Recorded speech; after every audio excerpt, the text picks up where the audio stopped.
This is going to be the top 10 PWG matches of the decade. Pro Wrestling Guerrilla, had an amazing decade. I would say an even better, much better decade actually than Ring of Honor.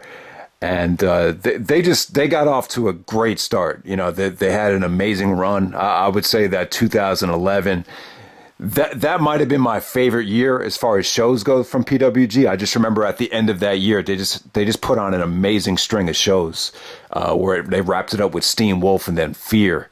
And, best battle of Los Angeles of the decade. I mean, it's really tough to say. It really is. I would say that 2015 just had a nice little influx of international flavors. So 2015 really stands out. But let me know what you guys thought was the best PWG match of the decade, show of the decade, or best year of the decade, or best Battle of Los Angeles of the decade when we look back on it. But let's just get right down to it. This is my top 10 matches of the decade from PWG. It was tough to put together, man, and you always feel bad about leaving stuff off.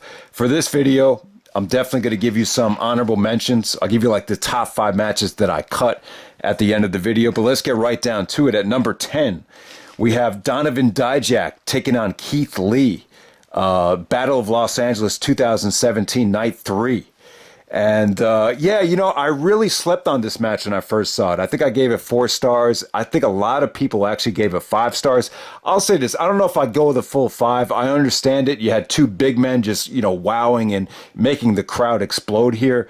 I'm not a huge fan of big men matches, and I do think the match took a little long to get going. But I'll tell you, these two have great chemistry. I think they were even wrestling on NXT a couple weeks ago. And, the 2 Monstars going at it. You just got great, exciting action. Donovan Dijak, this was really a show-stealing match from him. I had never really seen him up to this point. And he's just a really good big man who can move, who busted out a lot of nice things. They did some fun stuff as well with the Monstar jerseys. So definitely, man, Donovan Dijak and Keith Lee. This is a match that I slept on. This is a newer match. I'm not that familiar with the newer stuff on the indies. But Donovan Dijak and Keith Lee, man, this is one of the best Battle of Los Angeles tournament matches of the decade by far, and it's definitely deserving to be on the list. And I'm sorry for sleeping on it. I would say that because of how emotional the crowd got over this is definitely a lot closer to 5 stars than 4 stars. I think I gave it 4 stars in the review. Number 9, I'm going to go with Chris Hero versus Zack Sabre Jr. This is from Mystery Vortex 3, Rock and Shock the Nation. This goes back to 2015. Really interesting matchup right here. Since Hero left the WWE developmental system, and Zack came to the United States, they've had a lot of matches. I think they wrestled in Evolve. This PWG match was incredible here. This was really a breath of fresh air.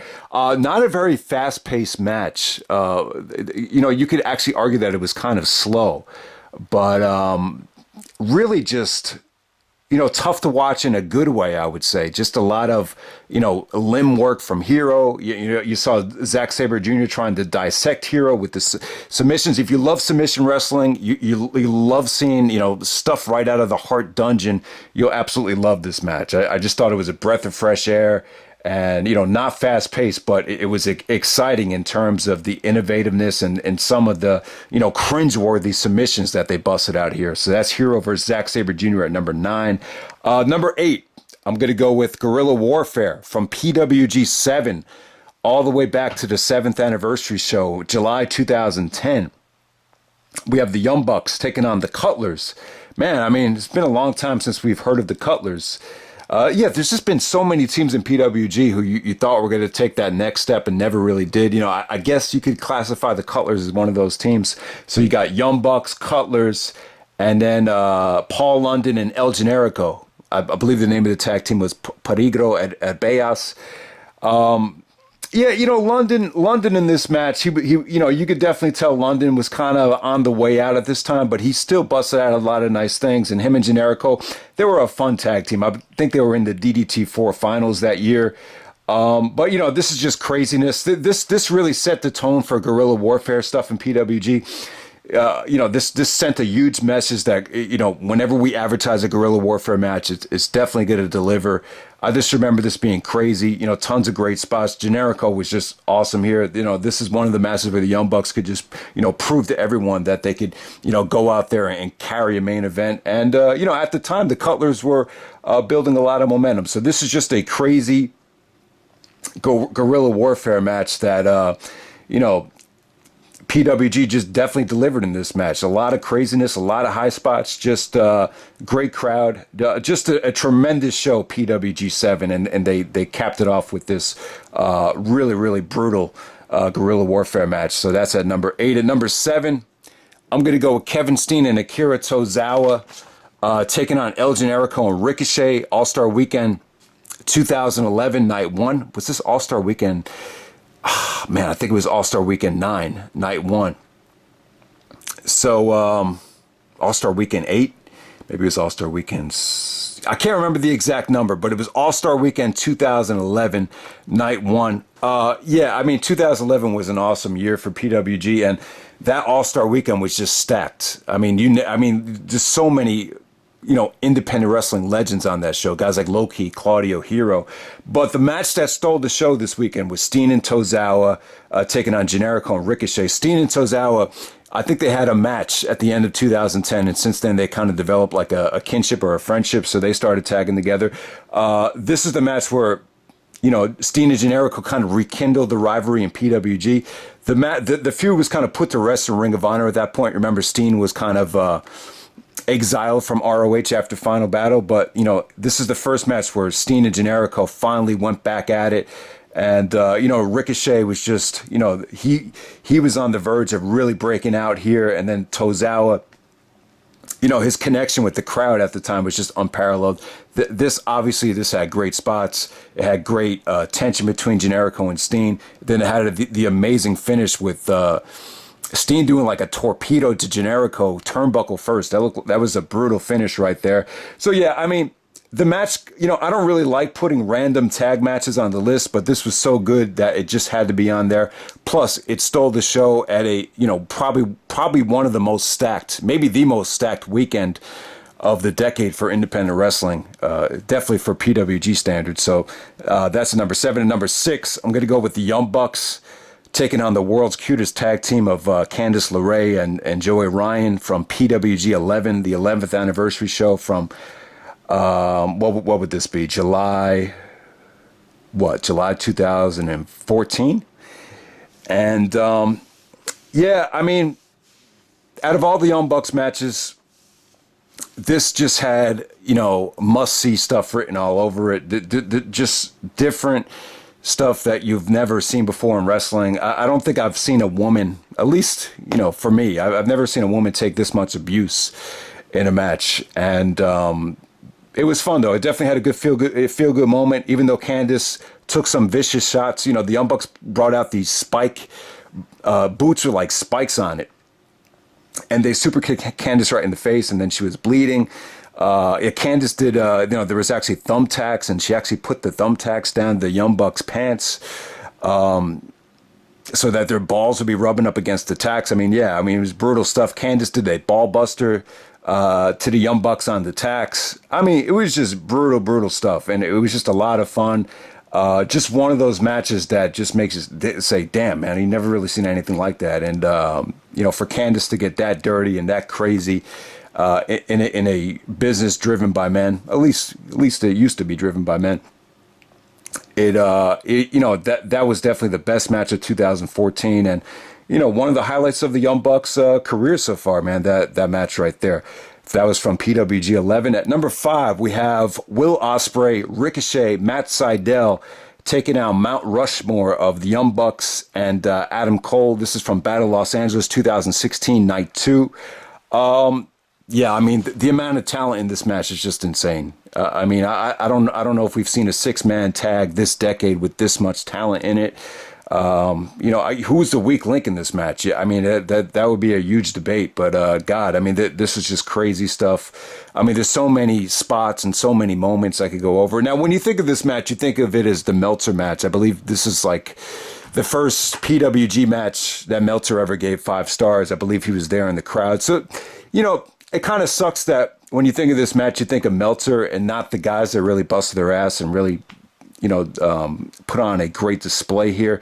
I mean, there was just so many innovative things that we could get into, but some of the ones that stand out was Young Bucks doing the more bang for the buck, and then Will Osprey intercepting it with an ace crusher. I mean, that was crazy. Matt Sydal actually did a shooting star press into the Indie Taker, so that was insane. So yeah, just amazing stuff. And then Ricochet, his usual great self in this match. We just had amazing talent here. This really holds up with a lot of the 6-man tags that we've seen on WrestleMania weekend over the years. So definitely check that out. That was from Battle Los Angeles 2016. Got a lot of buzz because Meltzer gave it 5 stars. Number 4, we're going to go with Davey Richards challenging the PWG World Champion Kenny Omega from As the Worm Turns from February 2010 all the way back at the beginning of the decade. You guys remember at the time Davey was just insane. He was going out there and just putting on wars show after show. And at the time, I would say him and Omega were pretty much. I would actually say, for my personal taste, Davey was actually a step ahead of Omega at that time. Over the years, obviously, Omega became, probably an even much better wrestler than Davey Richards. But at the time, it was a great matchup. You've seen these guys have great matches in Ring of Honor, Clash of the Contenders, and they actually had a match at the Epic Encounter 3. I would say this PWG match is their best match, though. Kenny actually won Bola in 2009, defeated Roderick Strong to win the vacated PWG Championship because of Bryan Danielson vacating it for the WWE. So Omega's first title defense was against Davey Richards, and he actually loses it to Davey. So Davey wins the PWG belt. This is like 2.5 years before he even won the Ring of Honor belt, and it meant a lot to him. He even said that this belt means more than anything in the world, more than any other belt that he's ever going to win. PWG was really one of the first companies that gave Davey his shot. I talked about how he took the Greyhound bus from Othello, Washington, all the way down to Los Angeles to start, teaming up with Super Dragon.